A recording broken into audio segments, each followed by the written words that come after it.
Bien. ¿Qué es la hipertensión arterial? Una patología, una condición en la cual la tensión arterial está por encima de determinados valores que son considerados normales y existen distintos niveles en cuales se recibe. Muy bien, me gustó que te hayas corregido con lo de una condición. ¿Por qué? Porque puede ser, en realidad, que sea un signo de hipertensión arterial, ¿no? Si yo tengo, por ejemplo, feocromocitoma, un signo de la patología que yo tengo es que tengo hipertensión arterial, ¿sí? ¿Estamos? Entonces es una condición en la cual la presión que maneja la vascular está elevada por encima de los niveles, no sé si decir normales, porque la normalidad es algo estadístico, pero sí en los niveles sanos, ¿sí? Y ahora vamos a explicar un poquito más de eso antes de meternos en los fármacos. ¿Estamos? Voy a poner una diapositiva que a Adriana no le gusta para nada, y ahora voy a explicar por qué no le gusta, pero ¿cómo la definimos? Bueno, hasta hace muy poquito tiempo la definíamos como valores por encima, si ya puso cara, por encima de 140 milímetros de mercurio de presión sistólica y 90 milímetros de mercurio de presión diastólica. Y ahora, Adriana, mira con buena cara, decime lo que me dijiste. ¿Vieron que él empezó a explicar cuál era la presión normal? Y empezó a haber una vez una presión. ¿Cuál es la presión normal? Para ustedes, ¿cuál es la presión normal? Ya estamos hablando, ¿eh? Menor a 120. O sea, máxima entre 120 y 140 y una entre 60 y 80. No, normal o en realidad bueno es por Es debajo. un margen, ¿eh? Ojo. Es por debajo. Bueno, Después no me ya puede pasar de hipertensión. 15. No me puede pasar de 14, estar en 15. Tiene que tener un margen. Porque no es almorzar, y eso es algo fisiológico, ¿no? En lugar de 12 o 13, puedes pegar en 14, pero volvés a 12. Entonces, se dice lo correcto entre 120 y 80. En más, 140 en situaciones fisiológicas y en menos, hasta 60 también en situaciones fisiológicas. Por ejemplo, una maniobra de Valsalva hace un cuadro vasovagal, y eso es. No es normal, pero es un ratito de presión más bien baja, pero los pacientes se recuperan. Entonces, ¿qué decimos? 120, 80. Con un más para arriba, no hay una estadística que sea fijo, que diga estos son. Pero lo que es fijo es que no podemos pasar de 120 a 120. La hipertensión habitual es corregirla hacia estos valores. Pero ¿qué le pasa al hipertenso? Está acostumbrado a la vasoconstricción. Por lo tanto, no puedo pretender que un hipertenso de 70 años tenga 12, porque ya con 14 se siente flojo. Está acostumbrado a que se... Entonces, yo voy a adecuar de acuerdo al paciente, pero no me puedo olvidar cuál es el valor y cuál es el rango. 120 acá y 60, perdón, de 80 acá. ¿Estamos? Después entran las variantes fisiológicas, las situaciones de estrés o lo que sea. Pero cuando ustedes hablan de hipertensión propiamente dicha, no es la máxima, sino la mínima de la diastólica. Un paciente con 90 persistente, continuo, ese es el problema. Pero un paciente que con un susto, por lo que sea, con una situación de estrés de mami, llegó a 14, 15, y quizás con un clonazepam o relatos. ¿Se entiende? Entonces, el paciente tiene el problema. Oscilamos ahí, entre 120 y 80. Le damos un margen fisiológico, por alguna razón hasta 14 o 60, pero cuando yo trato al paciente hipertenso, voy a tratar de llevarlo, no es estricto a 120, pero estoy en este valor. ¿Está? Vamos a pensar en la vida. Sí. Bueno, chicos, esta es, no sé, como la tercera vez que doy la charla esta. Y siempre Adriana me reta. Pero ella les dijo algo que es muy cierto. Hay una cuestión de persistencia, ¿sí? Que uno tenga una subida de presión arterial en un momento determinado del día es algo totalmente normal y fisiológico, ¿sí? Ahora, Ustedes habrán visto, se habrán enterado, la mayoría, los que leen, los que están informados un poco, que hubo un cambio a fines del año pasado, ¿no? ¿Por qué? ¿Qué dijeron los norteamericanos que pasaba con la presión arterial? Claro, cambiaron todo. No hay más grado 1, no hay más grado 2 y no hay más grado 3. Hay dos etapas, etapa 1 y etapa 2. Y la etapa 1, según ellos, arranca a partir de detectar un valor superior a 130 milímetros de mercurio de sistólica o de 80 milímetros de mercurio de diastólica. ¿Y qué dijeron los argentinos? No. Por lo menos nosotros dijeron, vamos a seguir como estábamos hasta ahora. ¿Por qué? Porque el cambio que están intentando alentar los norteamericanos no tiene ningún fundamento desde el punto de vista del tratamiento. Los pacientes se seguirían tratando de la misma forma y todo. Sino que intenta describir una posible progresión de una patología que tendrá en el futuro el paciente. Y además de eso, supondría meter en la canasta de hipertensos a un 14-15% de la gente que en este momento no es considerada hipertensa, pero que están ahí, y agarrar y decir, a partir de ahora son hipertensos, y le ponemos el rótulo. ¿Vamos? Yo no sé si habrá caído la venta del Misartán o algo por el estilo que sacaron las nuevas garantías de esta manera o qué, pero la realidad es que si uno lee las guías con profundidad, se da cuenta de que a lo que hace el tratamiento no debería cambiar en nada. Y además, si a mí me viene un paciente de, no sé, 65, 70 años, le tomo la presión y tiene 135 de sistólica y 90 de diastólica y le pregunto si toma algo para la presión y me dice que no toma nada, yo digo, pero qué sano que está este tipo. Si me viene un pibe de 25 años, le tomo, me dan los mismos valores, no voy a decir es hipertenso. Voy a pensar, a lo mejor fuma, se fumó un cigarrillo antes de venir, o a lo mejor subió por las escaleras, ¿sí? O a lo mejor está nervioso por algo, se pone nervioso en la consulta médica. Es bastante común también eso, la hipertensión de guardapolvo blanco es bastante común. El paciente se pone nervioso cuando le está tomando la presión y le sube. Después charlas un rato, le baja un poquito, a lo mejor no a valores normales, pero ves que le baja un poco y decís, bueno, esto es posible que sea una hipertensión de guardapolvo blanco. ¿O me equivoco, Tatiana? No, hay muchos factores para mover esta presión. Lo que tener en cuenta es que en realidad lo calificamos de hipertenso y que mantiene sostenida una misma por encima de otra. La que va a variar en función a que blanco, lo que pasa, o en función a tensiones, lo que usted quiera, tiene la máxima. Pero bueno, son parámetros para tener en cuenta porque esos pasos sanguíneos están constituidos a la máxima. O sea que la mínima es la que me va a marcar. Sí, hay un cambio en cuanto a la edad.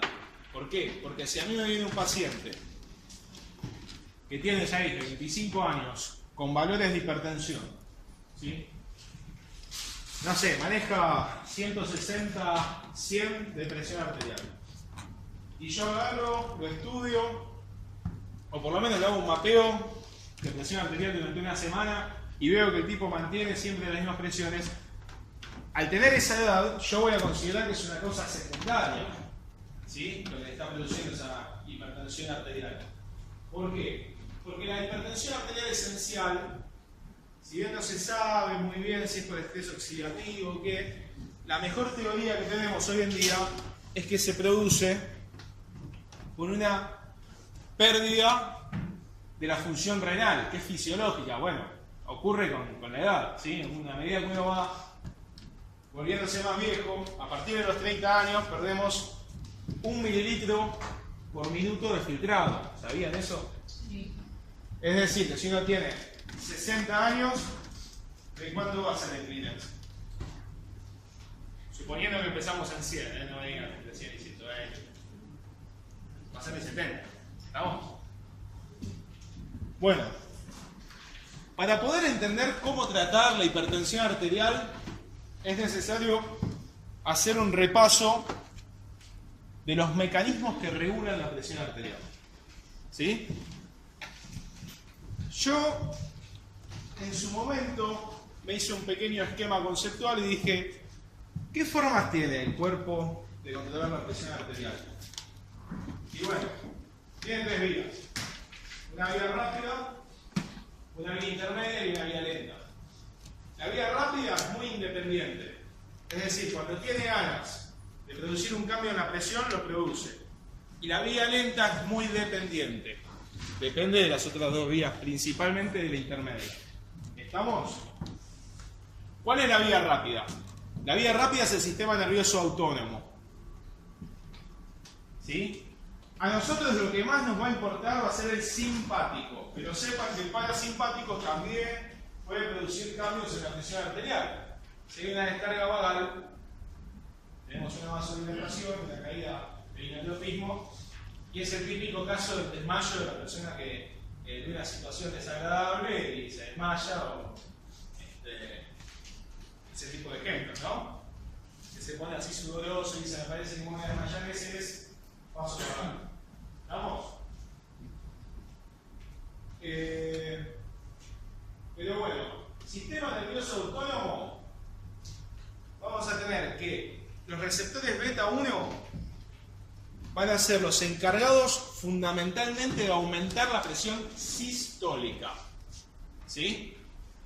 A su vez, hay beta 1 en el riñón. ¿En dónde? En el sistema juxtaglomerular. ¿Sí? ¿Y qué van a hacer estos receptores beta 1 del sistema juxtaglomerular? Exactamente, van a estimular la síntesis y secreción de renina. ¿Sí? Después vamos a tener a los receptores alfa 1. Los alfa 1 que están acoplados a la proteína GQ van a mediar de forma directa vasoconstricción periférica. Y de este modo van a aumentar la presión diastólica. ¿Sí? ¿Estamos? Bien. Los beta 2 están acoplados a una proteína GS y cuando sean estimulados van a producir una vasodilatación periférica. Y los alfa 2 son un poquito más complicados. ¿Dónde están los receptores alfa 2? ¿Alguien sabe? Presináptico. Presináptico, muy bien. ¿Qué significa que sean presinápticos? ¿Alguno le dice que fue?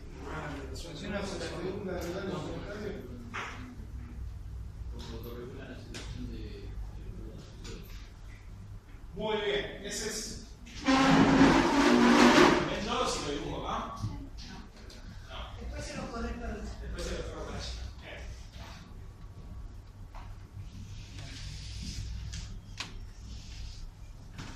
Vamos a suponer que esto es una brecha sináptica. ¿Sí? Acá tenemos receptores que pueden ser alfa 1, beta 1, beta 2, lo que sea. Pero de este lado van a estar los alfa 2. ¿Estamos? Y con lo cual, como dijo él, ¿cómo es tu nombre? Lucas dijo, autorregulan la secreción, el disparo en realidad, porque son es el disparo, de neurotransmisores. Con lo cual, si acá hay mucha noradrenalina, por ejemplo, va a actuar con los presinápticos y va a hacer una especie de feedback negativo sobre su propia liberación. ¿Sí? ¿Se entiende? Esta es la que está disparando para allá. Y si hay demasiados neurotransmisores, estos actúan con los presinápticos y producen una autorregulación de la liberación. ¿Estamos? Bien. Eso quiere decir que si yo tuviese un agonista específico de esos receptores, podría llenar el espacio sináptico con ese agonista y producir que se me regule, se me haga una especie de feedback negativo sin necesidad de estar produciendo una respuesta del otro lado de la sinapsis, ¿o no? Bien. Estamos, de hecho los hay y los vamos a ver en un ratito. Bueno, después les puse manejo renal, en realidad está al revés. Tendría que haberlo puesto manejo renal abajo de todo porque ese es el sistema lento que es totalmente dependiente de los otros dos. Disculpame, tengo Sí. una pregunta. ¿Y en ese caso es central y además es periférico? ¿Qué cosa? El tema de los antagonistas alfa 2, los presinápticos. Sí. Es que son centrales, pero su acción central se vuelve periférica. Por eso, pero que funcionan a nivel central lo sé, pero a nivel periférico también funcionan. Sí, ¿Inhibe obvio. la liberación de Nora a nivel periférico? Obvio, pero lo hacen desde arriba. Ah, desde arriba. Arriba para abajo. De arriba para abajo. Bien. ¿Estamos? Bien. Ahora vamos, bueno, manejo renal es el más lento de todos. Tendría que haberlo puesto abajo de todo, pero es totalmente dependiente de los otros dos, en especial de renina, angiotensina, aldosterona. ¿Qué es lo que hace el manejo renal? Bueno, si aumenta la natriuresis, la excreción de sodio, va a disminuir la volemia, ¿sí? Y de ese modo va a caer principalmente la presión sistólica. ¿Por qué? Porque el volumen eyectado depende de la volemia, ¿sí? ¿Estamos? Pero bueno, en el medio la diastólica también baja. ¿Por qué? Porque si estamos excretando demasiado sodio es porque estamos inhibiendo al sistema renina, angiotensina, aldosterona de alguna manera. ¿O no? Digamos que sí. Sistema renina, angiotensina, aldosterona es el que yo digo que es el intermedio. ¿Por qué? Porque no es tan rápido como el simpático, ni tan lento como sería la regulación renal. ¿Estamos? La renina, no sé si se acuerdan que a través de el angiotensinógeno se convierte en angiotensina 1, y la angiotensina 1 a través de la enzima convertida en angiotensina se convierte en angiotensina 2. ¿Se acuerdan de eso? Bueno, la angiotensina 2 actúa sobre el endotelio vascular y produce vasoconstricción. Pero piensen que para que ocurra eso, primero tiene que haberse secretado la renina, después tiene que haberse convertido en angiotensina 1, después en angiotensina 2, demora horas en ocurrir, ¿sí? Y el efecto final, el efecto de la aldosterona, lo vamos a ver a partir del segundo día ya. ¿Estamos? Es toda una cascada.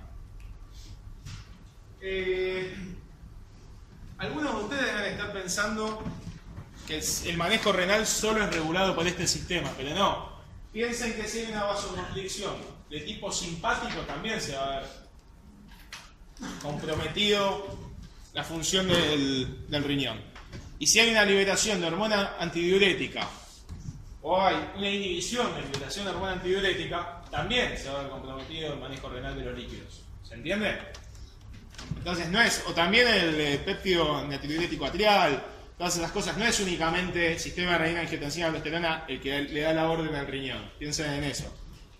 ¿Sí? Bien. ¿Estamos hasta acá? Bueno, ¿para qué nos sirve cada sistema? Sistema nervioso autónomo, el simpático, nos va a servir para protegernos ante pérdidas bruscas de volumen, ¿sí? De volemia, y ante cambios posturales bruscos. Acuérdense de esto porque en un ratito vamos a ver fármacos que cuando el paciente hace un cambio postural brusco se cae al piso. ¿Por qué? Porque estamos inhibiendo esto. ¿Sí? El sistema renina, angiotensina, aldosterona, ¿cuál es el principal estímulo que tenemos para la síntesis y liberación de renina, por ejemplo? ¿Cuál? Sodio, me dicen por acá, hipovolemia, me dicen por allá. Adrenalina, me dicen por acá. Muy bien. Es la osmolaridad plasmática. ¿Sí? En realidad sería la tonicidad plasmática. ¿Puedes repetir la pregunta? ¿Cuál es el principal gatillo del sistema renina que te enseña aldosterona? ¿Sí? Acuérdense, por ejemplo, que cuando un paciente tiene síndrome de Addison, no tiene aldosterona. ¿Por qué? Porque no tiene suprarrenal. Muy bien, porque es primaria. Claro, ¿Sí? sí. En cambio, si el tipo tiene una supresión de tipo secundaria, sí tiene aldosterona. Y sin embargo no tiene corticoides, glucocorticoides, ni tampoco tiene andrógenos. ¿Estamos? Bien. Hasta acá vamos bien, ¿no?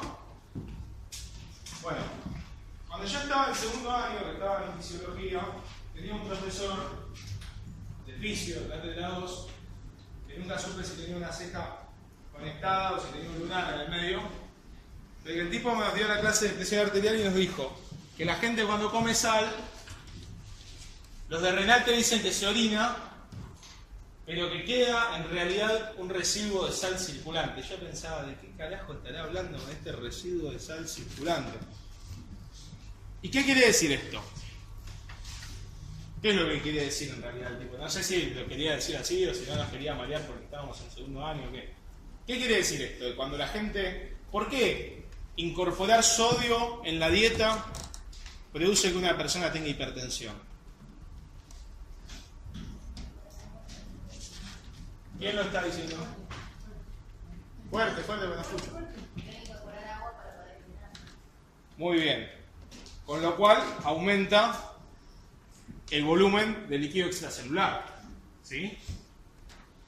Bien. ¿Y qué más aumenta? Aumenta la osmolaridad plasmática.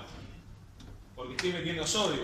Antes de que yo incorpore agua para eliminar el sodio, me va a aumentar la osmolaridad plasmática. Y ese aumento de la osmolaridad plasmática va a producir que se disparen mecanismos para retener líquido. ¿Estamos? Y ahí fuimos. ¿Por qué? Porque el sistema es retroalimentativo.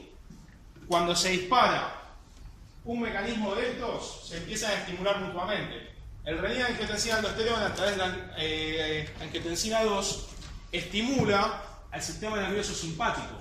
Y a su vez el sistema nervioso simpático, a través de los receptores beta 1 que están en las células yuxtaglomedulares,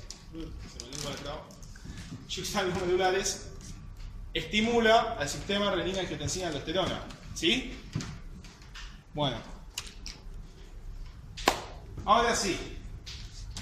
¿Qué podemos hacer nosotros para bajar la presión arterial?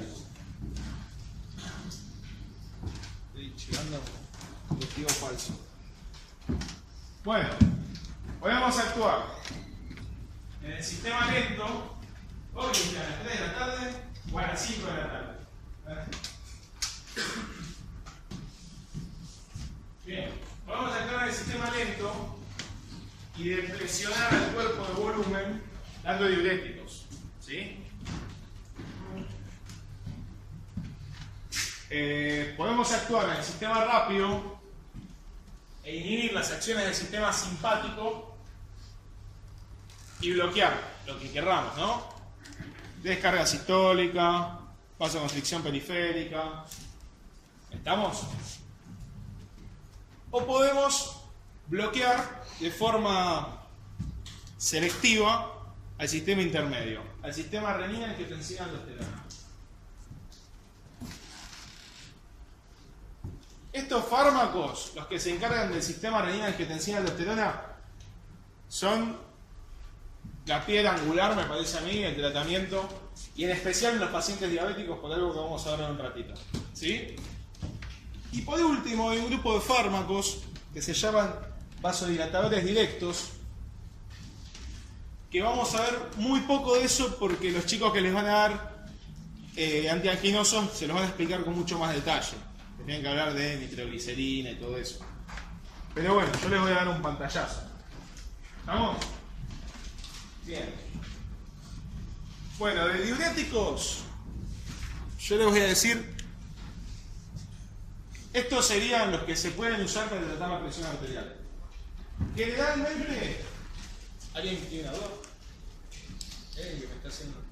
Bueno, generalmente los diuréticos de ASA no se usan para tratar la presión arterial. ¿Por qué?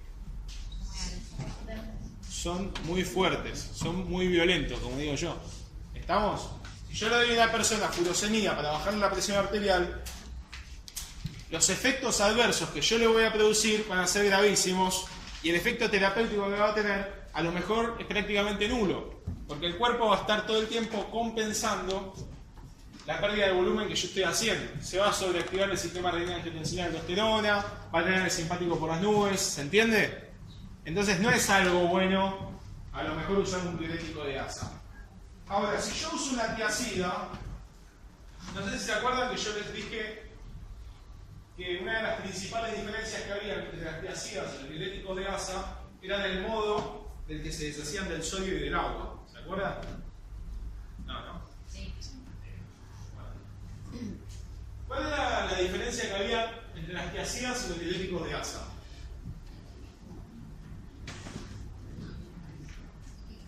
Con sus palabras, ¿eh? Sí, Lucas. Lógicamente, sí. Actúan de forma distinta. Qué pregunta pelotuda aquí. Pero ¿cuál es la diferencia en cómo excretan el sodio y el agua? Esa es la pregunta que yo quiero que ustedes hagan. Bien, vamos de ahí. Los diuréticos de asa eliminan agua y en el medio se va el sodio. Las tiacidas eliminan sodio y por arrastre el sodio se lleva agua. ¿Estamos? Que parece parecido, pero que no es igual. ¿Estamos? ¿Por qué no es igual? Porque yo les dije que la hipertensión esencial tiene que ver con una caída de la función renal. La función renal cae, la excreción de sodio cae, retenemos sodio, hipertensión esencial. Esa es la teoría que más convencidos nos tiene hasta ahora. ¿Sí? Después podemos hablar de que con la edad se endurecen las arterias y todo eso, pero por ahora eso es lo que más sentido nos da. En cambio, si yo agarro y le saco volumen al ópago, yo ya dije, no soluciona nada. El sistema se sigue retroalimentando. Las tiacidas, además, en dosis en las que se da para tratar la hipertensión, generan una diuresis muy baja. De hecho, se dice que es una dosis antihipertensiva, no diurética, se dice. En realidad es natriurética, pero no. O sea, uno habla de diurético cuando elimina agua. Por eso se dice que los de asa son verdaderos diuréticos. ¿Sí? Entonces, el mecanismo por el cual eliminar sodio baja la presión sistólica lo entendimos todos. Pero ¿por qué podría bajar la diastólica cuando tenemos un natriurético? El libro decía que la pérdida pequeña pero constante de sodio lo que hacía era disminuir esa entrada de sodio en las células del músculo liso y eso terminaba causando una disminución en la disponibilidad de calcio. Entonces que se contraían menos. ¿Cómo es tu nombre?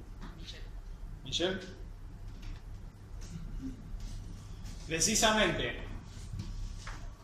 Esto imagínense que no es algo que sea fácil de demostrar, ¿no? Pero, nuevamente, lo que la comunidad científica cree, por lo menos en las tiacidas, es eso. Al estar eliminando sodio, porque al principio el cuerpo se acomoda a la respuesta de estar siendo natriurético y empieza a retener. Intenta retener, pero sigue perdiendo de a poquito. Y hay un punto, más o menos al mes de estar tomando tiacidas, en el que ya no puede seguir haciendo eso y continúa la pérdida lenta. Y esa pequeña pérdida de sodio del extracelular va a ser lo que impida a la célula muscular lisa hacer la vasoconstricción tan potente que hace. ¿Sí? ¿Estamos? Bien. Demos por terminado diuréticos. Está mucho mejor explicado en el capítulo de insuficiencia cardíaca que en el de hipertensión arterial, para los que no lo leyeron todavía. ¿Sí? Bueno, esto es lo que yo ya les dije. Bien. Respecto al sistema renina-angiotensina-aldosterona, tenemos tres niveles. En el primer nivel tenemos a fármacos que inhiben la conversión de angiotensina 1 a angiotensina 2, que se llaman inhibidores de la enzima convertidora de angiotensina, o IECA. ¿Sí? En el segundo nivel tenemos a los antagonistas selectivos del receptor de angiotensina 2, a los que le decimos con cariño ALA2, ¿sí? Por las siglas. Antagonista, receptor, angiotensina 2. ¿Estamos? Y en el último nivel, en el eslabón más bajo, tenemos a los bloqueantes cálcicos. ¿Sí? Estos serían dihidropirimidina. Vidrio-pitilinas, ¿sí? ¿Estamos? ¿Se acuerdan de la clasificación que les dio Pablo el viernes? ¿No? ¿No? Que depende del canal de calcio que bloqueen hacia una cosa o la otra. Bueno, en un ratito lo vamos a ver eso. ¿Cuáles les parece que van a ser mejores para tratar la hipertensión arterial? Los IECA, ¿por qué? Sí, se usan más los IECA, dijeron por ahí también. Sí, ¿por qué? Los antagonistas de la luz. ¿Vos decís los antagonistas del receptor 1 de la angiotensina A? ¿Por qué? Yo quiero que me den un fundamento, porque si no... Bien. Bien. Vos me estás siguiendo, bien, bien. Porque inhiben más arriba, bien. O sea, a ver. Yo les dije la vez pasada que mientras más abajo estemos en el nivel de acción, más efectos adversos impredecibles van a aparecer, ¿sí? Entonces, acá arriba tenemos menos efectos adversos y acá abajo tenemos más efectos adversos. En realidad ahora vamos a ver un ratito que estos tienen un poquito más de efectos adversos que estos, son casi iguales los efectos adversos. Pero los bloqueantes cálcicos tienen 1.000.000 de efectos adversos y son mucho menos ineficaces que estos dos de arriba, ¿se entiende? ¿Por qué? Porque a lo mejor cuando lográs un bloqueo eficaz de los canales de calcio, el tipo se te cae al piso, lo bloqueaste demasiado. Entonces le bajás la dosis. ¿Y qué pasa? Tiene una crisis hipertensiva. No podés conseguir a lo mejor una dosis adecuada para tratar al paciente. Y después te viene con edema malleolar, tiene un montón de cosas que son efectos adversos en principio impredecibles. Después uno verá si pierde la permeabilidad vascular o lo que sea y por eso tiene el edema. ¿Sí? Bien. Bueno, los IECA. ¿Cuál es el mecanismo de acción de los inhibidores de la enzima convertidora en angiotensina? Inhiben la enzima convertidora en angiotensina. Muy bien. Pero en el examen, cuando les preguntemos la farmacodinámica de los IECA, ustedes no pueden contestar eso. Porque sería una respuesta incompleta. Ustedes tienen que decir eso y todo lo que pasa después de que inhibimos a la enzima convertidora en angiotensina. ¿Estamos? ¿Sí? Bien. Cuando nosotros inhibimos la respuesta de la angiotensina 2, vamos a tener vasodilatación periférica, el sistema nervioso simpático va a dejar de recibir este estímulo permanente de la angiotensina 2, vamos a tener que el proceso de remodelado del ventrículo izquierdo se va a atenuar o a detener, ¿sí? Dependiendo de qué tan avanzada esté la enfermedad. Y atentos con eso, porque el libro dice que hay un retroceso. El remodelado cardíaco no retrocede para ningún lado, ya está, lo que se construyó, ¿sí? Puede haber un mejoramiento de la función ventricular, pero no es un retroceso del remodelado. Lo que ya está remodelado no va a cambiar, no va a volver a como estaba antes, ¿sí? ¿Estamos? Hay un concepto de farmacología 1 que a mí me gusta repetir en esta clase. Uno no puede pedirle peras al olmo. Si un sistema puede hacer una respuesta máxima, uno no puede pedirle que haga algo más de lo que por biología puede hacer, ¿sí? Nunca va a salir la pastilla que nos haga inmortales o súper fuertes, porque el sistema biológicamente no está preparado para eso. Es un concepto general de la farmacología. La respuesta máxima del sistema es hasta donde podemos llegar, no podemos pedir más allá de eso, ¿sí? Bueno. ¿Se entendió entonces cómo funcionan estos fármacos, la farmacodinámica? ¿Sí? Bien. Respecto a los efectos adversos, hay un efecto adverso que es muy relevante por lo frecuente que es. Que ocurre como en el 10% de los pacientes. El libro dice creo que 4 o 5%, pero depende de la intensidad. Y que puede llevar al paciente a descontinuar el tratamiento, que es la tos. ¿Sí? ¿Por qué se produce la tos? Bueno, Michelle seguro que ya lo leyó y lo debe saber. Y para los que no lo leyeron todavía y se quedaron con los teóricos de la semana pasada o empezaron con otra cosa, la enzima convertidora en angiotensina no es lo único que hace convertir angiotensina 1 en angiotensina 2. sino que también se encarga de degradar la bradiquinina. ¿Sí? ¿Se acuerdan de lo que era la bradiquinina?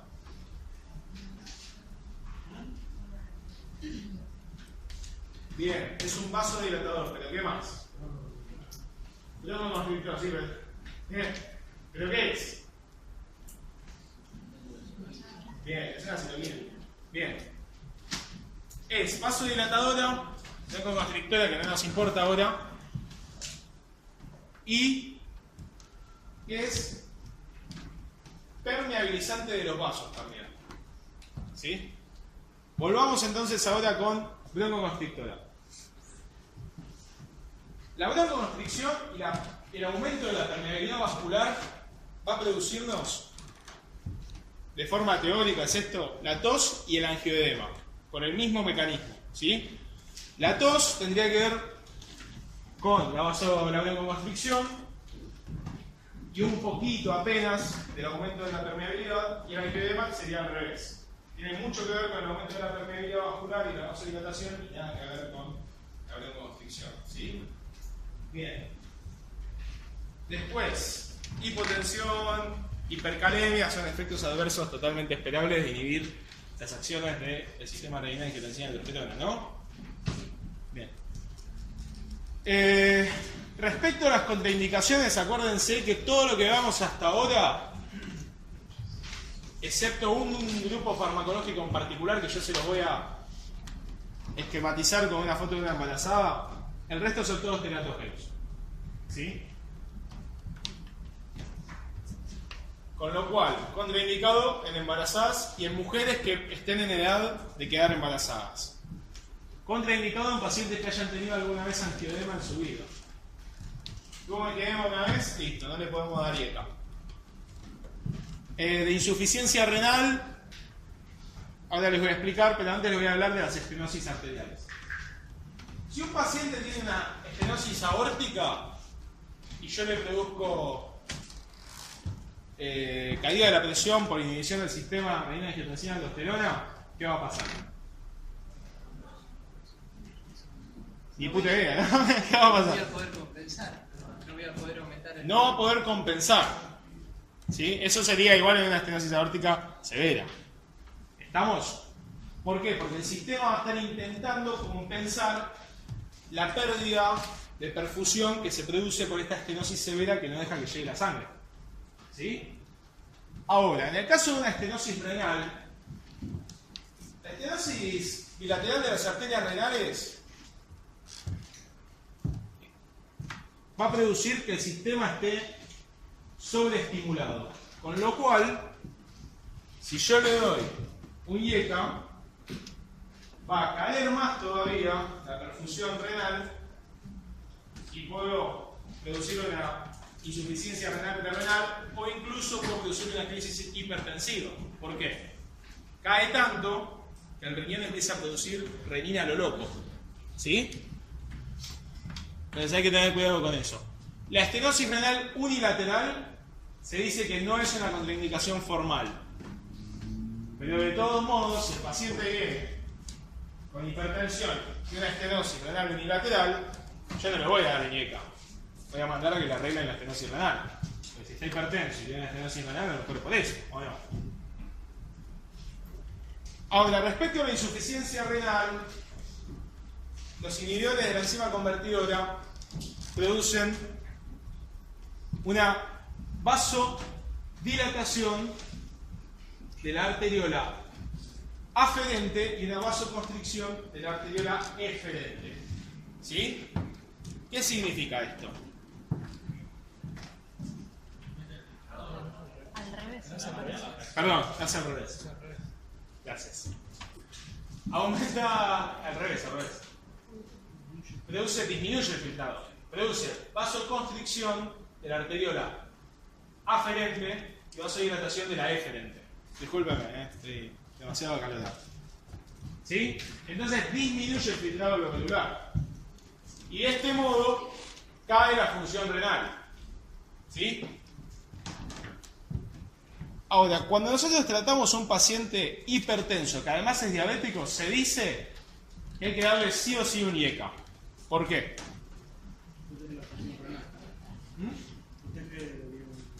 Vos dijiste protege la función renal. Voy a tomar tu error. Ahora, ya entendí lo que quisiste decir. ¿Por qué dice protege la función renal si hace todo lo contrario? Cae la función renal. Lo que protege es al parénquima renal. Acuérdense que el paciente diabético está lleno de productos de glicosilación no enzimática dando vueltas por la sangre, los AGE, los AGEs. ¿Sí? Entonces, estos productos son altamente inflamatorios cuando quedan pegados ahí en el parénquima renal. Y es lo que termina excluyendo al parénquima renal en la enfermedad renal por diabetes. ¿Sí? ¿Estamos? En todos sus tipos de enfermedad renal por diabetes. Entonces, si yo contraigo la arteria que le está llevando sangre y dilato la arteria que está sacando sangre, la sangre pasa más rápido, se filtra menos, por eso cae la función renal, pero también ese parénquima se ve menos expuesto a todas estas basuras glicosiladas que andan dando vueltas por la sangre del diabético. ¿Se entiende? No Sí. es también porque cae la presión de filtrado, entonces es menos probabilidad de que se dañe el glomérulo y que el AGE se pegue. Precisamente al caer la presión de filtrado, cae el filtrado y cae el pasaje de todos estos. Pero es precisamente lo mismo, sí, es por eso. ¿Estamos hasta acá? ¿Sí? Bien. ¿Se acuerdan que yo les dije que yo no hablaba de farmacocinética? ¿No?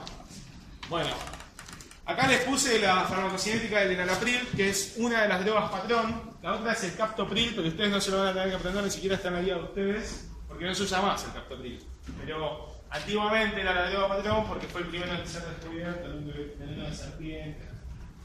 Pero bueno, yo esto se los puse porque van a leer seguramente que la vida media es de 11 horas, la vida media del metabolito, pero puede estirarse hasta 30 horas. Cuando lean esto no se vuelvan locos, lo que pasa es, la vida media plasmática, o sea, yo le voy tomando sangre, es de 11 horas. ¿Sí? Pero ¿qué puede pasar? Puede pasar que siga actuando y que tenga una vida media funcional de 30 horas. ¿Por qué? Toda la ECA que anda dando vueltas por la sangre va a tener pegado un enalaprilato, ¿sí? Que es el metabolito activo. Y de ese modo, el enalaprilato se irá despegando con una vida media de 30 horas de eliminación. Es decir, en 30 horas la mitad de los que estaban pegados va a estar despegado y ya va a haber sido eliminado. Y en 60 horas va a haber un cuarto nada más que va a estar pegado. ¿Se entiende? ¿Estamos? Bien. Del resto, para que no se vuelvan locos, diría que se aprendan a lo mejor del lisinopril, ¿sí? Que tiene una farmacocinética distinta. Se elimina por vía biliar, después lo pueden leer tranquilos en casa. ¿Estamos? Bien. Y después van a ver que perindopril, ramipril ni siquiera están en la guía, así que no le den bola. Bueno. Ahora, pasamos a los antagonistas de los receptores de angiotensina 2. El receptor 1 y el angiotensina 2. Son los sartanes estos. Muy bien. Acá no nos vamos a detener prácticamente nada. ¿Por qué? Porque el mecanismo de acción, si bien ustedes tienen que cambiar la primera oración, en vez de decir que inhiben a la ECA, dicen que bloquean los receptores de tipo 1 de angiotensina 2, y después dicen todo lo que dijeron antes con los IECA. ¿Se entiende? O sea, se tienen que aprender bien el mecanismo de acción de los IECA y después explicar que si bien el mecanismo de acción intrínseco, es decir, qué es lo que hace a nivel molecular, es distinto, todas las acciones que van a ocurrir después son iguales. Los efectos adversos son los mismos, excepto por la tos y el angioedema. ¿Por qué? Porque no estamos inhibiendo la ECA, estamos inhibiendo un pasito más abajo. ¿Estamos? Y las contraindicaciones son exactamente iguales que para los IECA. ¿Sí? Pero tienen una diferencia. O sea, ¿por qué uno puede elegir en prima fase, o sea, al principio enalapril y no arranca con los sartanes directamente? ¿Por qué? Porque es más barato. Es una buena respuesta, es más barato. Dejemos de lado, supongamos la comercialización. Ustedes quieren que esto lo han visto, esta palabrita que yo voy a decir, la han sentido en fármaco 1. Porque es más potente enalapril que los sartanes. ¿Escucharon hablar de potencia de droga? ¿De qué depende la potencia de droga?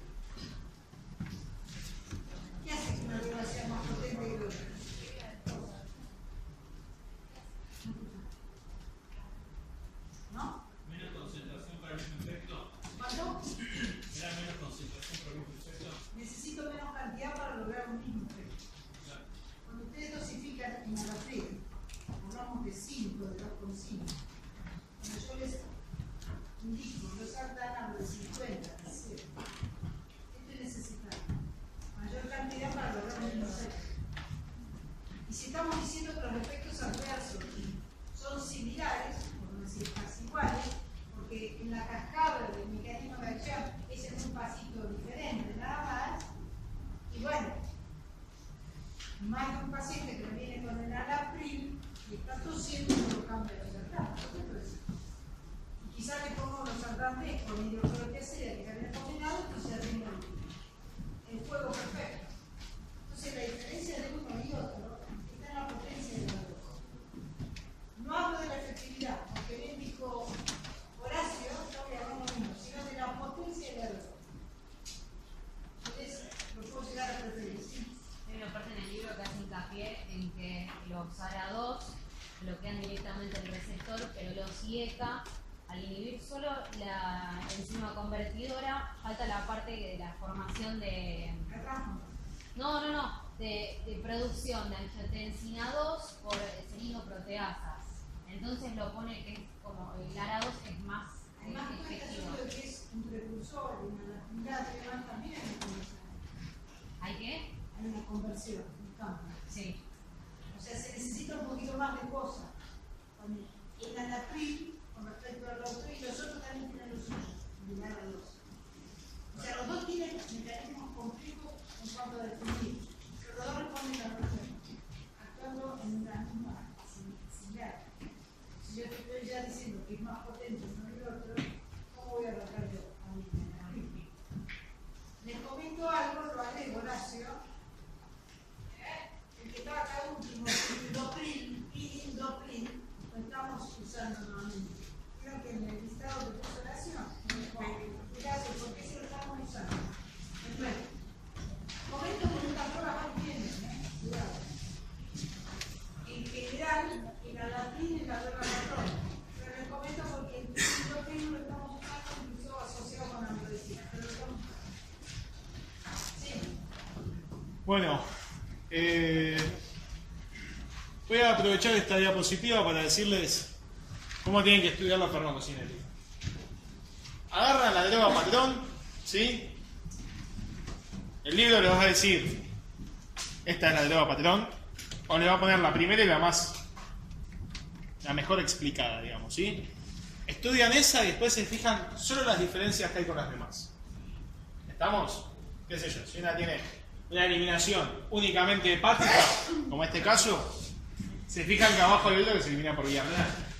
Entonces, un paciente con insuficiencia hepática no puede tomar los sartán, pero sí puede tomar lirvesartán. ¿Sí? Eso es lo que nosotros vamos a buscar a la hora de tomarles el examen. Que se sepan bien solo la del fármaco importante. Y al resto sépanse las diferencias. Si hay alguna que tiene una vida media de 2 horas y todos los demás tienen una vida media de 10 horas, acuérdense de ese dato. Y lo mismo si es al revés, si tiene una vida media de 5 días y todas las demás son de 5 horas, también acuérdense de eso. ¿Estamos? Bien. Continuamos. Vamos a cambiar ahora de nivel y vamos a pasar a los antiadrenérgicos. Es decir, acabamos ya con el tema del sistema renal que te hacían los esteroides. ¿Sí? Acá nosotros tenemos 3 grupos farmacológicos. Los beta bloqueantes, por un lado, que vamos a aprovechar principalmente el bloqueo de tipo beta 1, ¿sí? Después tenemos a los bloqueantes alfa 1 y por último tenemos a los agonistas alfa 2. ¿Se acuerdan lo que dije de la presináptica y todo eso, no? Bien. Bueno, vamos primero con los beta bloqueantes, que va a ser muy rápido esto. Ahí les puse una fotito de una meo, para que se acuerden la regla memotécnica. Acuérdense de que son 5. Decimos que son cardioselectivos porque a bajas dosis, a dosis terapéuticas, inhiben de forma competitiva únicamente a los receptores de tipo beta 1. Esto es lo que dice la teoría, ¿no? Y a altas dosis, bueno, inhiben todo. Yo les repito lo que le dije a los chicos de mi comisión, que en realidad la cardioselectividad es relativa a la dosis, ¿sí? Por un lado, que es lo que dicen los libros, y también relativa a la persona, al organismo del paciente. ¿Por qué? Porque un receptor beta 1, por ejemplo, o beta 2, es un receptor beta. A lo mejor la diferencia entre un beta 1 y un beta 3, o entre un alfa 1 y un alfa 2, esa es la proteína a la que está acoplado, ¿sí? O te cambia una lisina por una prolina, o es un cambio mínimo. El receptor es muy parecido estructuralmente, ¿se entiende? Por algo se llama beta y no se llama alfa, gamma, ¿sí? Omega, epsilon, nada. Son beta 1 y beta 2. ¿Con esto qué quiero decir?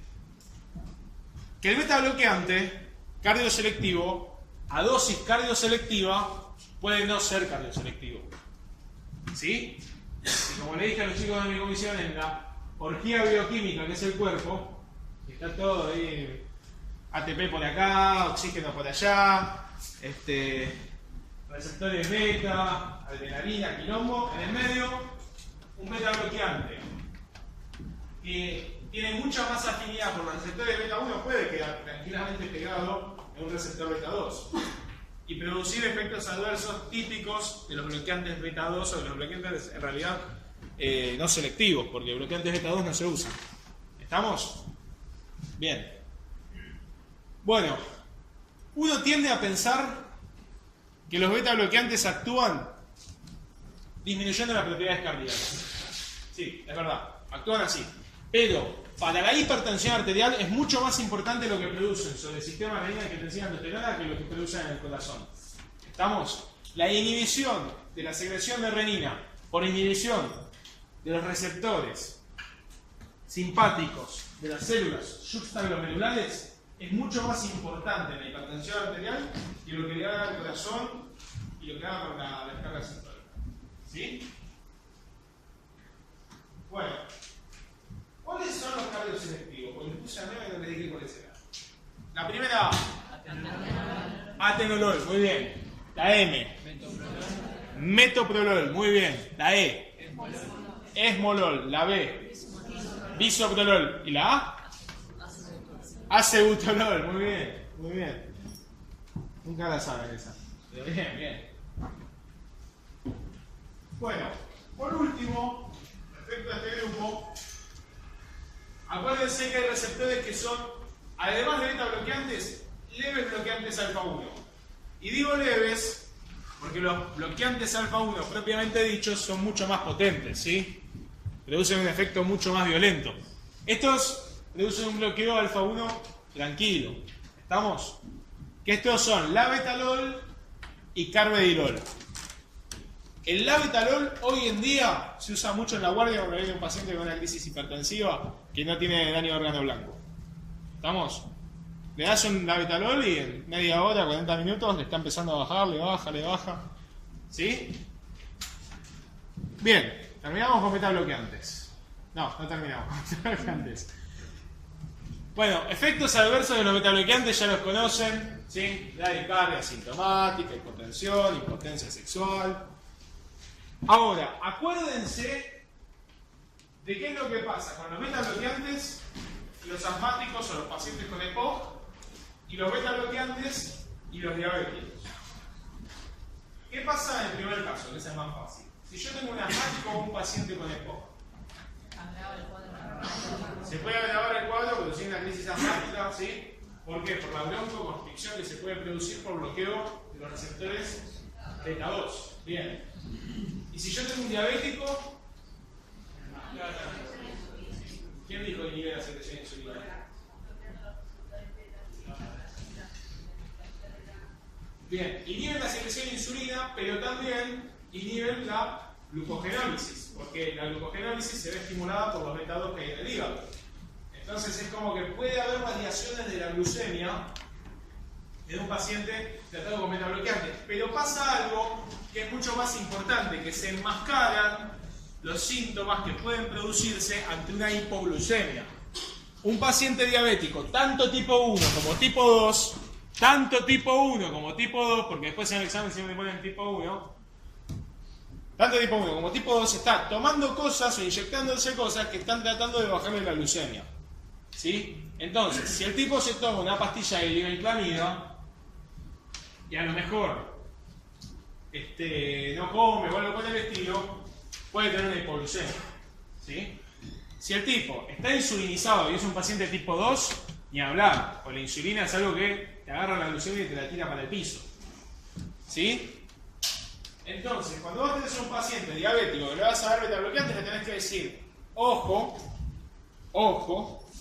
porque si vos tenés una hipoglucemia, no vas a sentir las palpitaciones, que es el síntoma que siente el paciente que le está avisando que está teniendo una hipoglucemia. ¿Sí? ¿Estamos? ¿Tienes una duda, Manu? ¿No? ¿Estamos bien? Bueno. Bien. Yo les puse supresión brusca ahí. Una aclaración minúscula. Cuando uno le está dando beta bloqueantes a un paciente, los receptores beta del corazón hacen up-regulation porque uno está bloqueando los receptores, ¿no? Entonces, si vos se lo cortas de un día para el otro, el tipo puede tener arritmias, ¿sí? Puede tener angina de pecho. Yo una vez en una clase escuché a un ayudante que decía que podía haber infarto agudo de miocardio. Yo creo que eso nunca pasó, pero piensen que aumenta de forma considerable el gasto de oxígeno en el miocardio y a lo mejor puede caer en la angina. Un infarto agudo ya me parece medio potente. ¿Estamos? Bueno. Ahora sí, acabamos con los beta bloqueantes, vamos con los bloqueantes alfa 1. Son vasodilatadores de puta madre. ¿Sí? Y tienen un efecto sobre el músculo liso del cuello vesical y sobre el músculo liso prostático, que responde también a la inhibición de los receptores alfa 1, que es relajarlo. Es decir, relaja el músculo liso vesical y el músculo liso prostático. ¿Sí? Esto es importante por el uso que le pueden dar los urólogos, ¿sí? A los pacientes que tienen hiperplasia prostática benigna. A lo mejor agarran y le dan uno de estos para ayudarlos a orinar. ¿Estamos? Ahora, estos fármacos, como son muy potentes, tienen un efecto adverso que se llama efecto o fenómeno de la primera dosis. Yo agarro y le doy, no sé, una pastilla de plazocina a ella se la toma, está acá sentada copiando, bárbara, y de repente le digo, ¿cómo es tu nombre? Alejandra, ¿me haces un favor? ¿Me te da la botella de agua? Alejandra se para, va a buscar la botella de agua, hace un escalón y se cae al piso y se rompe la cabeza contra el otro adelante. ¿Sí? Está todo bien, no le pasó nada, la agarramos y es un chichoncito nada más. ¿Sí? ¿Pero por qué pasa eso? ¿Se acuerdan que yo les dije que ante pérdidas bruscas de volumen o ante cambios bruscos de postura actuaba el sistema simpático? Bueno, principalmente son los receptores alfa 1 y a través de una respuesta alfa que se produce eso. Cuando yo estoy acostado, ¿sí? En el cúbito dorsal,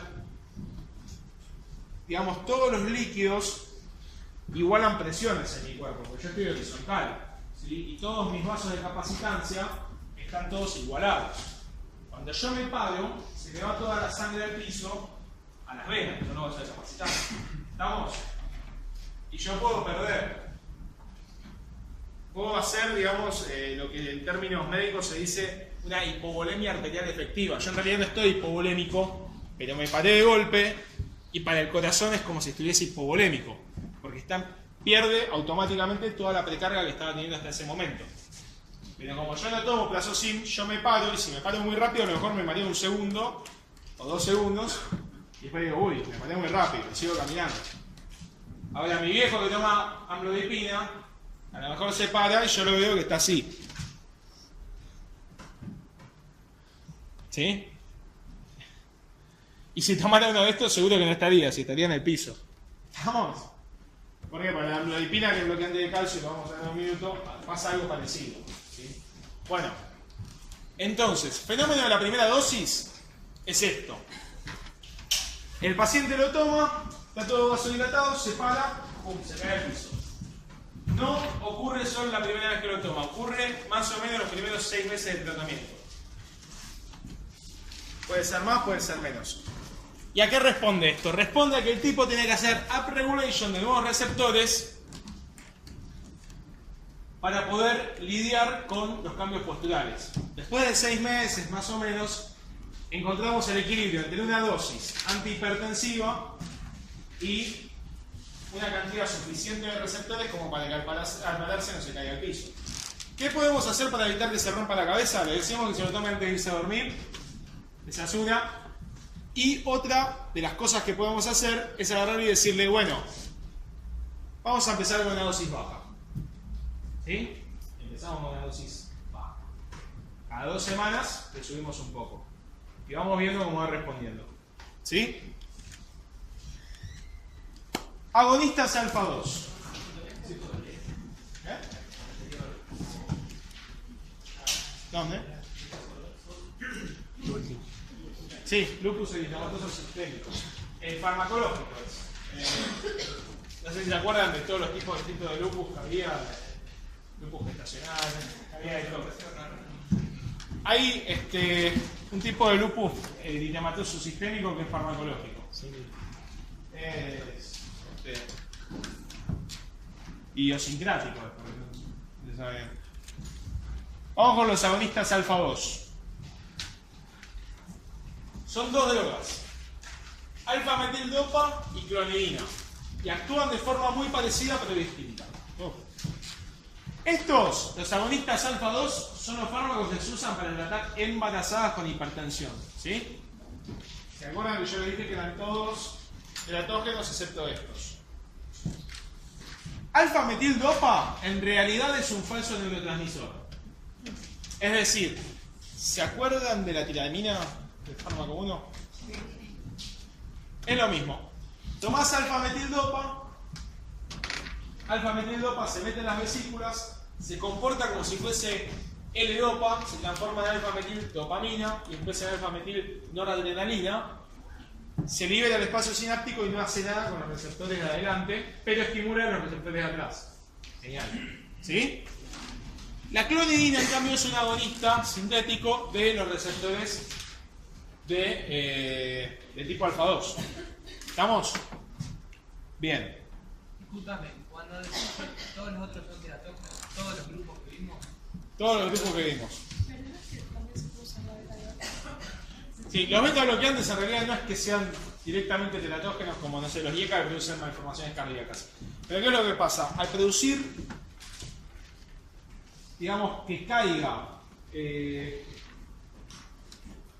tendría que haber prestado más atención a la noticia. Pero, a ver, al producir que caiga la llegada de sangre, que le puede llegar, eso es. En realidad es un RCIU, es lo que se produce. Restricción del crecimiento intrauterino. Pero bueno, por eso. Estos serían los más leves en ese sentido. ¿Se entiende? Dentro de los libretos, en realidad todos están terminando de volver embarazados. Sí. ¿Estamos hasta acá? Clonidina también se usa en embarazadas. Clonidina también se usa en embarazadas. Sí. Bueno, bloqueante de los canales de calcio. Estos son el nivel más bajo de todos. ¿Sí? Básicamente hay dos tipos de canales de calcio. Los canales de tipo L y los canales de tipo T. En la bibliografía, a lo mejor, encuentran que los canales de tipo T están en el corazón y los canales de tipo L están en todo el resto del cuerpo. En realidad puede haber de los dos canales en los dos lugares, pero hay canales tipo T más en el corazón. ¿Sí? ¿Por qué les digo esto? Porque un bloqueante de los canales de tipo L va a producir efectos adversos que un bloqueante de tipo T no va a producir y viceversa. Si yo bloqueo los canales de tipo T, puedo producir disminución del inotropismo, disminución de la conducción, un montón de cosas propias del tejido miocárdico. Si yo bloqueo canales de tipo L, voy a producir hipotensión arterial sintomática, taquicardia refleja. ¿Estamos? Ahora, yo ahí les puse los efectos adversos.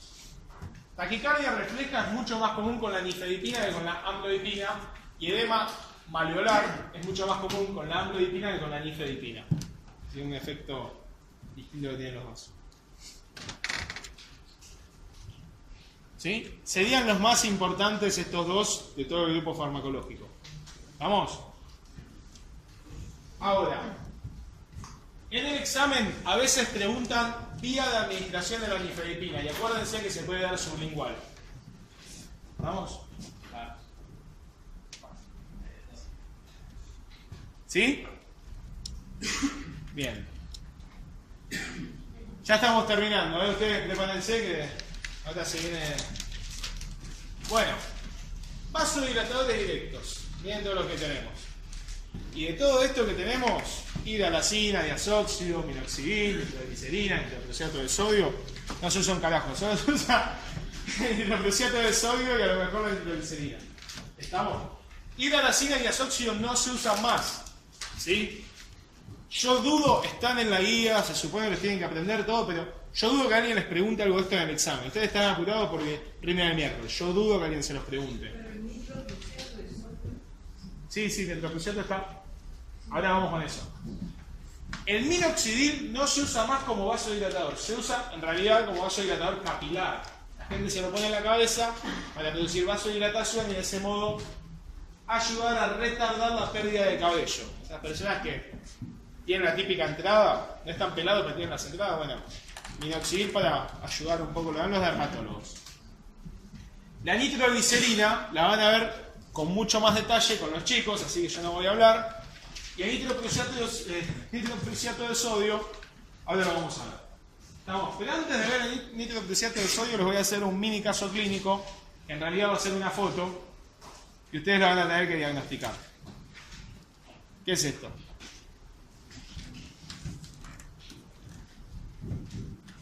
Qué pregunta, ¿no? Uy, vos, la verdad te vas a llevar el coche. Juan, yo creo que sos el próximo premio Nobel de la medicina. Una masa intracraneal.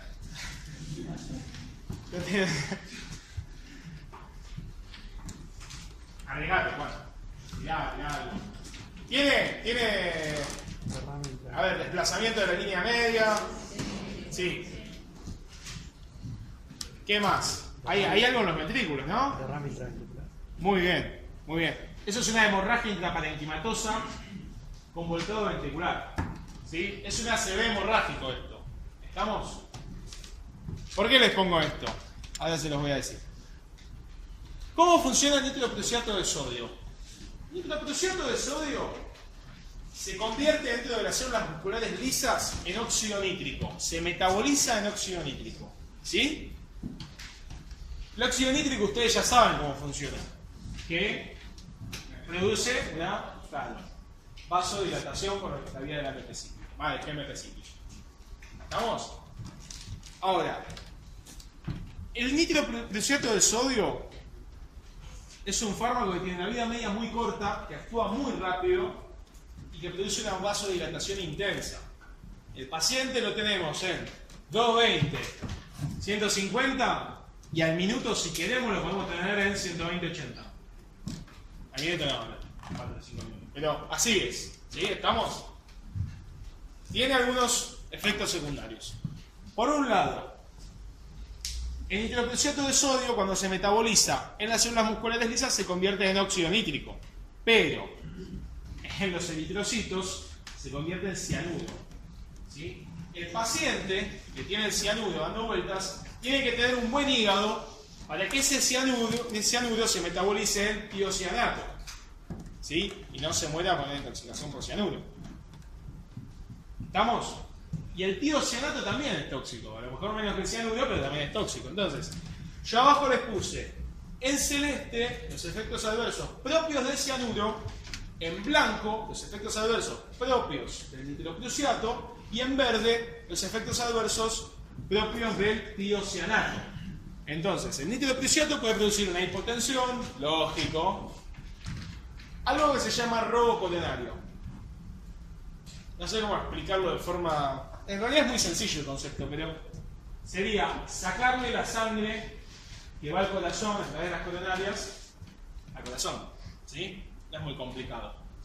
A lo mejor se confunde esto con el... Pero bueno, por la vasodilatación, lo que se supone que debería llegar al corazón no lo debería y se produce una especie de algo. Sí. Se supone que cuando hay una de las arterias que está dañada o tiene un diámetro menor, que favorece las otras que no están dañadas. Claro. Favorece que todavía llegue Claro. menos Claro, pero sangre al territorio que está menos pegado.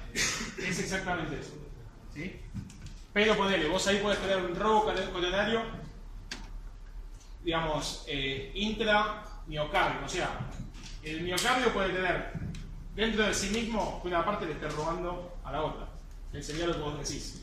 O también puede ser que todas las arterias estén un poco ocluidas y pum, se reducen en todos lados. ¿Sí? Bueno. Después tenemos propio del cianuro, metahemoglobinemia. ¿Sí? Acidosis láctica. ¿Sí? Tiocianato puede producir síntomas de tipo neurológico. Estamos haciendo un síndrome confusional, psicosis tóxica, todos son así. Bien. ¿Cómo evitamos que ocurra esto? ¿Sí? Que, digamos, que se produzca este metabolito tóxico, que el paciente sufre estos efectos adversos. Bueno, le podemos dar vitamina B12. La vitamina B12 va a estimular una vía metabólica que va a convertir al cianuro en cianocobalamina, que es mucho más tranquila que todos estos metabolitos tóxicos, ¿sí? Así que bueno, tengan eso anotado por algún lado. Por último, ¿sí? ¿Para qué? No, ¿por qué? Te estás confundiendo, me parece, con el N-acetilparaisopinadimina. Bueno, los grupos sulfidrilos se los das cuando hay algo que te está consumiendo glutatión. Acá en realidad no te preocupa el consumo de glutatión. Eso te preocupa cuando vos tenés un metabolito particular, el de paracetamol, que se viene acetilparaisopinadimina, que te está consumiendo glutatión al loco y el hígado empieza a morir por la acumulación de este metabolito, que no es posible que el cuerpo lo pueda metabolizar con el glutatión que tiene. ¿Sí? Se produce un estado reducido en todo el hígado. ¿No se le daba tiosulfato porque la dosis de vitamina B12 que tenés que dar es muy alta y necesitas un pollo también para darle? Pero no importa igual que te des una dosis alta de vitamina B12. No pasa nada. Porque, o sea, normalmente no se encuentra, digamos, la dosis que se necesita. Mirá, yo tengo entendido que con vitamina B12 está todo legal. A lo mejor vos hiciste tóxico, por eso lo decís. Vos a lo mejor pensás que la formación de cianuro que se produce por nitroprusiato no es lo mismo que intoxicarse de una con cianuro. ¿Sí? Esto. La media de esta droga es un minuto, así que se consume rápido. No lo consideran el cianuro como el cianuro realmente, porque das una sola dosis para no es que estás constantemente. Distinto sería si usaran un farmacólogo que lo sacaste. Este paciente está en terapia, monitoreado, con una vía central, es posible, y ahí lo hace. Y en un minuto hace el resto.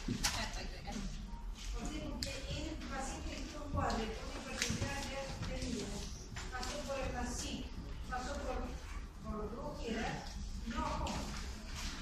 ¿Cuál es el riesgo potencial de la insuficiencia cardíaca? ¿Cuál es el órgano más perjudicado? Más no significa que los demás no se perjudiquen, sino el más perjudicado con la persistencia de la hipertensión del corazón. Tiene que manejar pre y post carga permanentemente. ¿Me entiendes? Por eso hace un rato, cuando él hablaba de lo que es irreversible, piensen que cuando llega la miocardiopatía de la cara, ¿cómo revertir?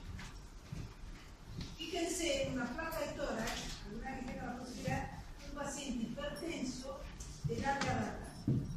Y fíjense la medida del corazón, cómo va. No todos tienen cardiomegalia, ojo, pero ese es el índice que puede tener ustedes de cómo ese corazoncito bombeó esos 5 minutos en un hipertenso. Y el otro órgano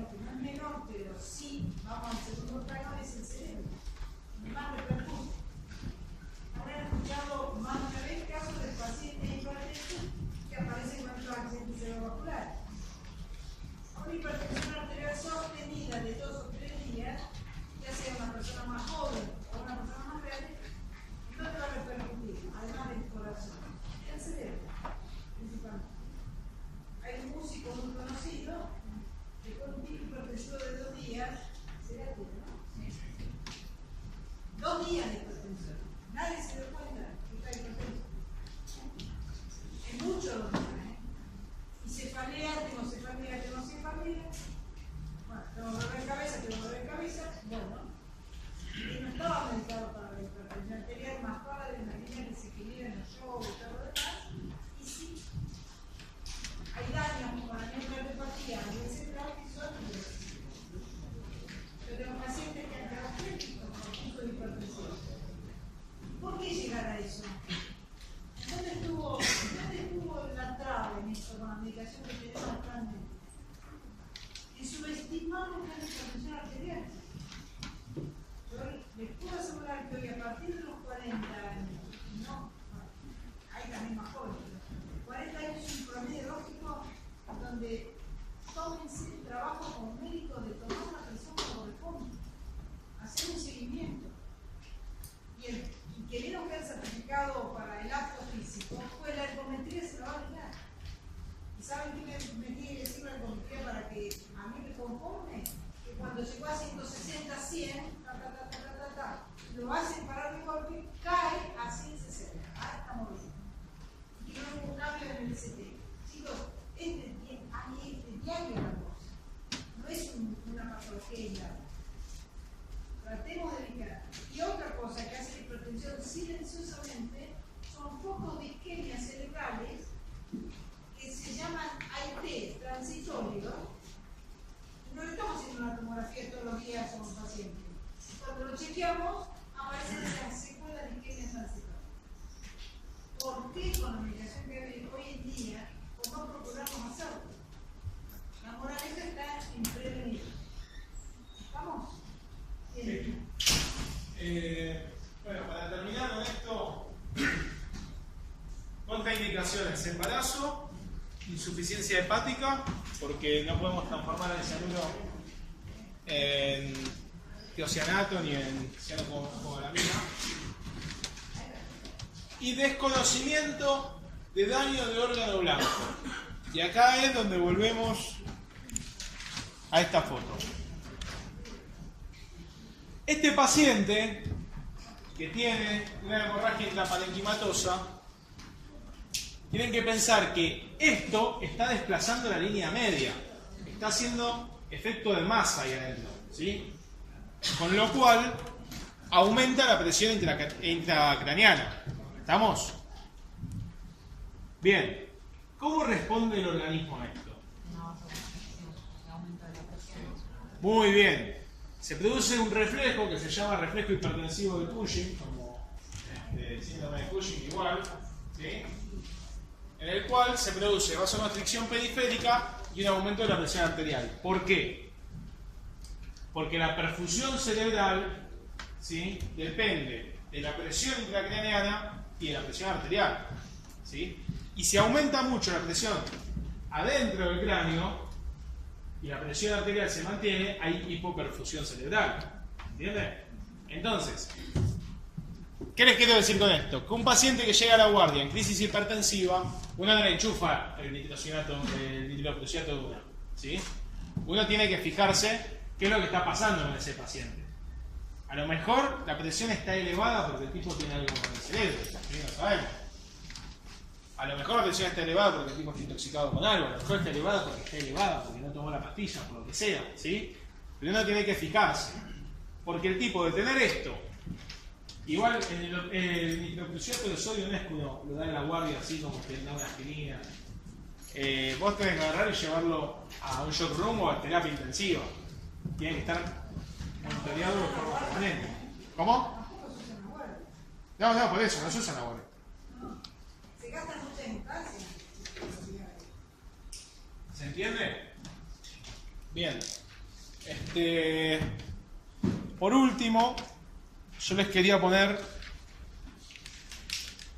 Bueno, no me cargó el texto por alguna razón cuando lo pongo grande, pero... De forma muy rápida, ¿qué hacemos cuando viene un paciente con hipertensión? ¿Sí? Corta. Si el tipo o la tipa viene con una presión de grado 1, las guías que llevábamos hasta el momento nos decían que podíamos mandarlo a hacer ejercicio y comer sin sal y ver cómo reaccionaba dentro de 2 meses.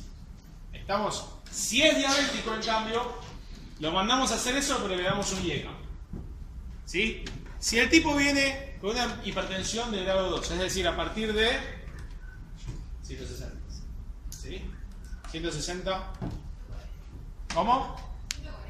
140 es grado 1. 160 es grado 2, 180 es grado 3. Después. No, esas son las nuevas. Pasa que vos llegaste tarde y te perdiste la primera parte de la clase. Qué mal. ¿Estamos? Grado 2. Yo dije que yo usaba las viejas, además y expliqué por qué. Grado 2, si no es diabético, le podemos encajar una tiazida, que sería lo mejor. ¿Por qué? Porque es natriurética y trataría de forma más específica el problema que tiene la persona, ¿sí? En caso de que sea una hipertensión arterial esencial, ¿sí? Ahora, si es diabético, sería mejor darle un IECA o una ARA2, ¿sí? Pero bueno, las guías dicen que le podemos dar lo que querramos igual. Pero bueno, yo les digo, la tiazida o un IECA o una ARA2. Ahora, si el paciente viene a guardia con la presión alta y te dice, no tomé la pastilla, te dice, no sé, que le subió la presión o que se siente mal, tenemos que hacer un examen físico completo para descartar que no haya una lesión de órgano blanco. Tenemos que chequear cómo está la función renal también y chequear cómo está el corazón, hacer un electro, ¿sí? En caso de que no haya daño en órgano blanco, vamos con labetalol o con amlodipina. El labetalol es muy rápido, ¿sí? En media hora, 40 minutos le baja la presión. La amlodipina tarda más o menos 5 o 6 horas. Si el paciente no tiene daño de órgano blanco y tiene la presión no muy alta, es decir, si tiene, no sé, menos de 180, 110, digamos, menos de grado 3 sería, yo prefiero la amlodipina, porque es mucho más gradual, ¿sí?, que el labetalol. Si está un poco más alto, bueno, uno tiene que ser un poco más drástico, porque cada minuto que el tipo está con 220, 150, ¿sabes? ¿Se entiende, no? La presión diastólica está, como está en un hipertenso normal, la sistólica. Se está reventando las arterias. Y si no, bueno, pasamos a la bomba atómica, nitroprusiato y ahí listo. Ya no hay más nada que hacer. ¿Sí?